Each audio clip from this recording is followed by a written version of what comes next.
या जो भी भारतवर्ष में जन्म ले सबको भागवत श्रवण करना चाहिए। डब्लू भैया तो व्यासी ने बड़ा सुंदर सूत्र दिया भागवत में कि जो इस धराधाम पर जन्म लेने के बाद, भारतवर्ष में जन्म लेने के बाद, मनुष्य शरीर पाने के बाद अपने जीवन में एक बार भागवत नहीं सुना, उसके लिए क्या लिखा व्यासी ने? या जन्म मात्रमपि न सठेन किंचित चित्तम विधाय सुख शास्त्र कथा न पीता चांडाल वक्ष खरवर्धत तेन नीकम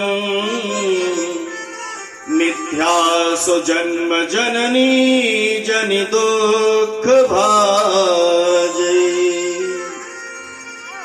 व्यास जी ने भागवत में कहा आजन्म मात्रमपि न सठेन किंचित, जो इस भारतवर्ष में जन्म लिया, धराधाम पर जन्म लिया, मनुष्य की शरीर पाई, चित्तम विधाय सुख शास्त्र कथा न पीता, अपने चित्त के द्वारा, विवेक के द्वारा जीवन में एक बार भागवत नहीं सुना माता जी, उसके बारे में तमाम गालियां दे डाली व्यास जी ने। मैं नहीं कहता, व्यास जी ने कहा चांडाल वक्ष, वो चांडाल है, मनुष्य नहीं है जिसने अपने जीवन में भागवत नहीं सुना। व्यास जी ने कहा चांडाल वक्ष खरवद्धत तेन नीकम। खर जानते किसको कहते हैं संस्कृत में? खर मतलब गधा। उसका जीवन गधे के समान है मनुष्य शरीर पाने के बाद भी। जैसे एक गधा जन्म से लेकर मृत्यु पर्यंत बोझा ढोते ढोते चला जाता है, कभी उसका कार्य समाप्त होता है? नहीं होता है। वैसे मनुष्य की शरीर है, हम लोग मनुष्य योनि में आने के बाद भी परिवार का बोझा, समाज का बोझा, रिश्तेदारों का बोझा अपने कंधों पर ढोते ढोते एक बार परम पिता परमात्मा को प्यारे हो जाएंगे।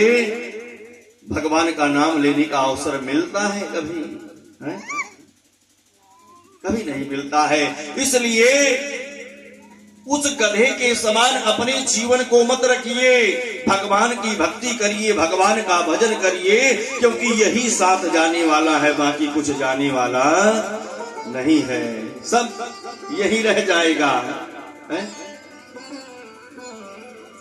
यही सब रह जाएगा, कुछ नहीं जाएगा। लेकिन जानता सब कोई है, मानता नहीं। समस्या इस बात की है। जानता सब है चाचा जी, लेकिन माने तब ना।